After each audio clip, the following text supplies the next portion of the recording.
Assalamualaikum dan salam sejahtera semua. Baiklah, nampaknya dah lama saya tak buat video tentang kereta. Hari ni saya akan sambung balik sharing saya tentang kereta yang dah tertangguh lebih kurang 3 tahun lepas. So, kalau korang tengok ni, inilah lukisan-lukisan saya masa awal-awal buat video dulu. Jadi hari ni saya akan ceritakan tentang yang ni.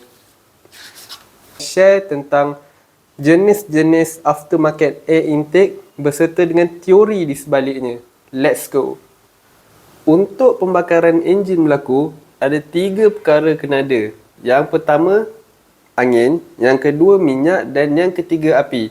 Daripada 3 perkara inilah pembuat enjin akan manipulasikan untuk menghasilkan lebih power dan penjimatan minyak.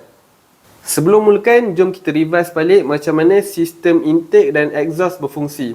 Pertama sekali, udara akan lalu daripada air intake. Komponen pertama yang dia akan lalu ialah air filter. Jadi, modifikasi pertama yang kita boleh buat ialah tukar jadi high performance air filter.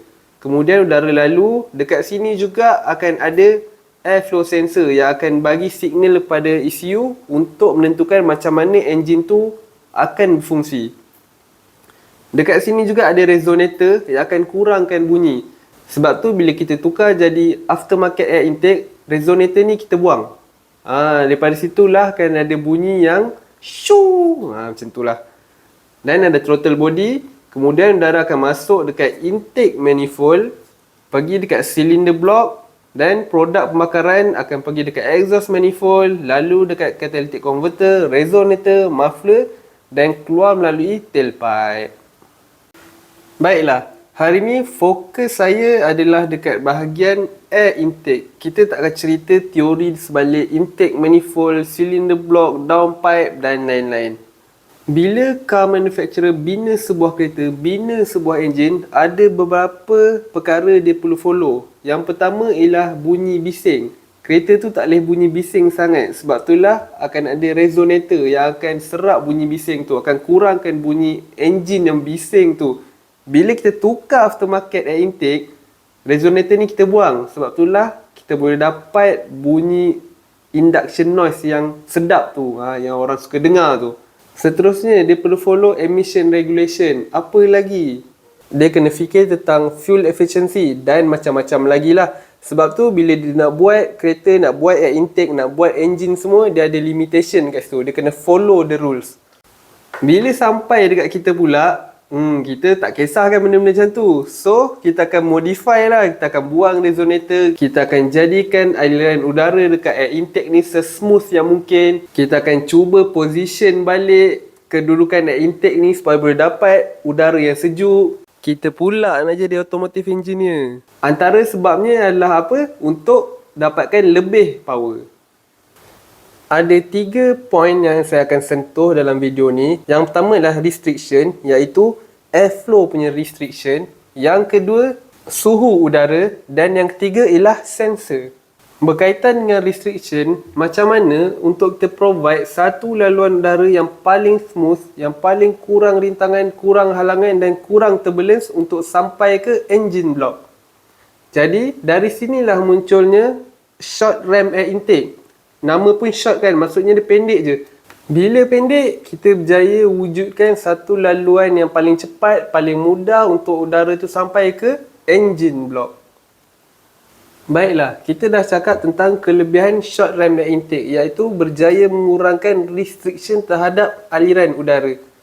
Tapi, apa pula kelemahan dia? Disebabkan short ram air intake ni, dia pendek, dia akan dekat dengan engine block. Engine block ni panas. Inilah poin kedua saya. Suhu udara. Bila udara makin panas, kemampatan udara tu akan kurang. Bila kemampatan udara kurang, kandungan oksigen dalam udara tu pun kurang juga. Bila kemampatan oksigen kurang, kuranglah power yang boleh dihasilkan. Dari sinilah lahirnya cold air intake. Cold air intake ni, dia akan reposition balik air intake ni untuk letak jauh daripada engine block. Contohnya macam dekat front grille, ataupun dekat fender, ataupun dekat bawah, dekat tayar. Dan tak cukup dengan tu, akan ada tambahan. Dia akan letakkan heat shield untuk pastikan udara yang masuk melalui air intake ni ialah udara yang sesejuk mungkin. Lebih sejuk udara, lebih mampat udara, lebih banyak kandungan oksigen dalam tu, lagi banyaklah power yang boleh dihasilkan. Sekarang ni apa pula kelemahan cold air intake? First kali, kita terpaksa reposition balik. Bila reposition, dia punya pemasangan tu akan lebih susah lah. Yang kedua, bila dia letak dekat, contohnya dekat bahagian tayar, dekat dengan tayar, dia akan masalah bila lalu dekat banjir. Sebab apa? Bila air intake, air filter tu bawah sangat, lalu dekat banjir, nanti air boleh masuk sekali. Bila air masuk dalam ni akan menyebabkan hydrolock.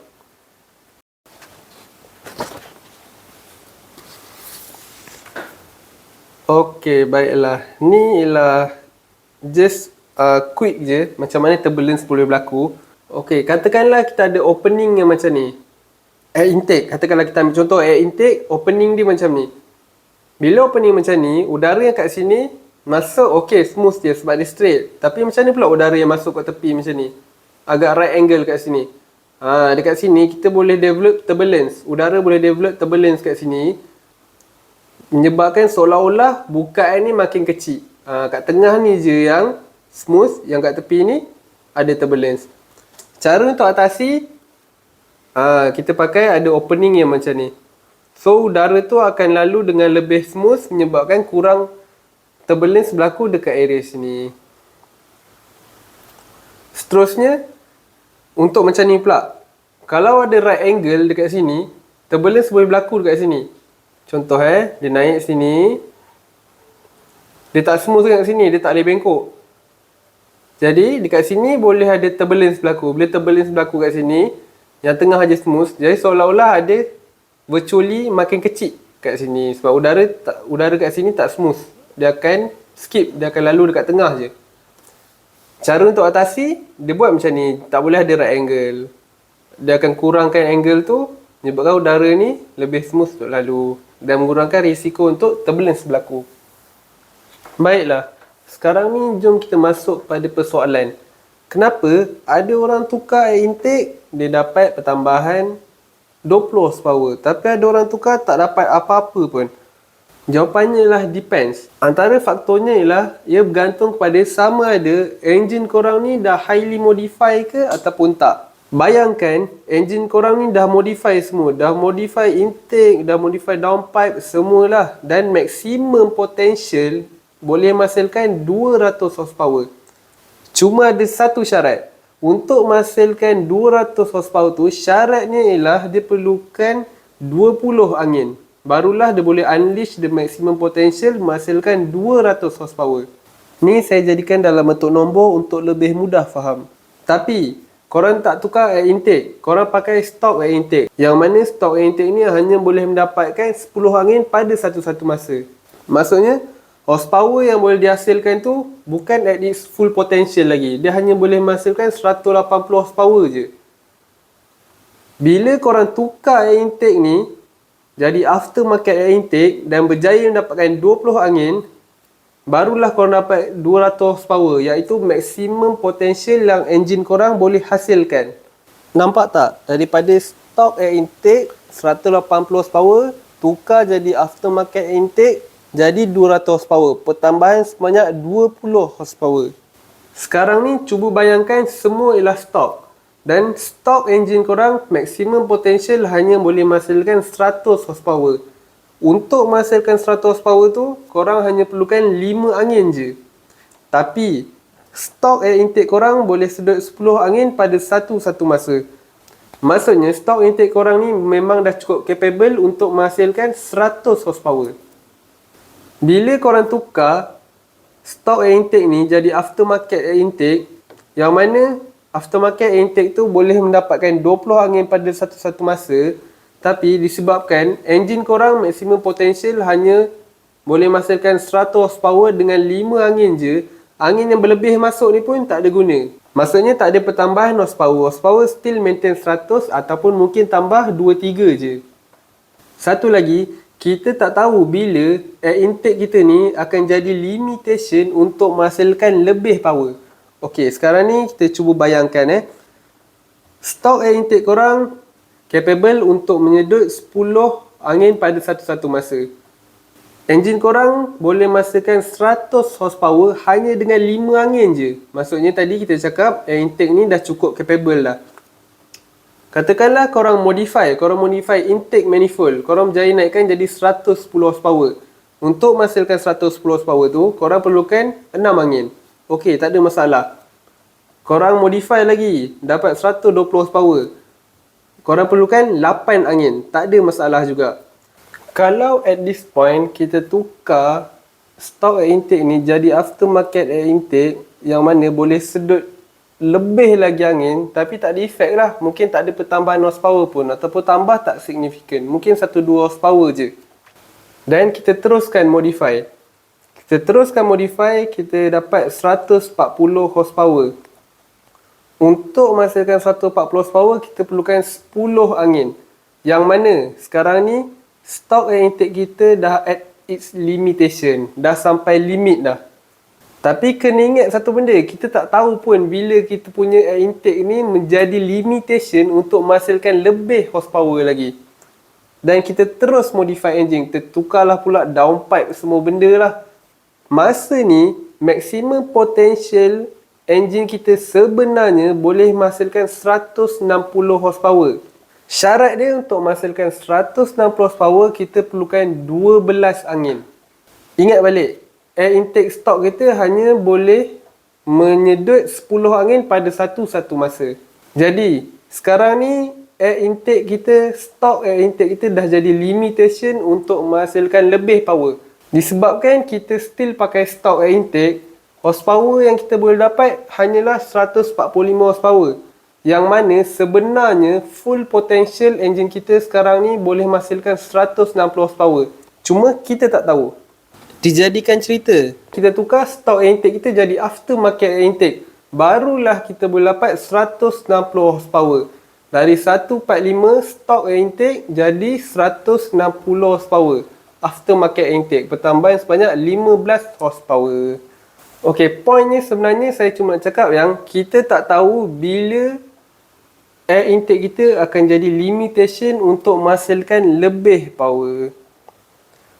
Mungkin pening sikit bahagian ni, tapi saya cuba explain semampu yang saya boleh lah. Kalau korang tak faham, mungkin korang kena tanya lagi kepada mereka yang lebih pakar. Point terakhir ialah airflow sensor. Berkaitan dengan airflow sensor ni, katakanlah airflow sensor ni limit dia boleh detect angin banyak tu je. Dan bila dia hantar dekat ECU tu pun limit dia tu boleh proses maklumat banyak tu je. Tak kisahlah korang masukkan angin banyak mana pun, tapi disebabkan airflow sensor korang ni detect angin banyak tu je, katakanlah limit dia nak bagi 20 je. Dan 20 ni dia hantar pula kat ECU korang ni pun memang boleh proses 20 angin je. Sebab itulah horsepower still maintain tak naik-naik. Tapi bila korang tukar aftermarket airflow sensor, korang tukar ECU aftermarket, masalah tu dah tak ada. Tak ada limitation, dia boleh detect betul-betul angin sebenar yang masuk dan ECU korang ni boleh proses lebih banyak lagi maklumat, menyebabkan horsepower pun bertambah. Nampaknya video saya dah nak sampai ke penghujung. Last kali sebelum saya tutup, saya cuma nak bagi tahu yang kita tukar air intake ni bukan sebenarnya hanya semata-mata untuk power. Ada sebab lain. Contohnya kita nak induction noise. Kita nak bunyi tu. Bunyi angin kena sedut, kena serap masuk dalam enjin. Syuh-syuh tu. Tak semestinya horsepower je. Mungkin juga kita tukar sebab untuk nampak cantik lah. Untuk nampak cantik kan. Ataupun mungkin juga kita tukar sebenarnya supaya kita boleh basuh hari-hari. Tak payah asyik-asyik nak tukar. Payah kan nak pergi kedai semua.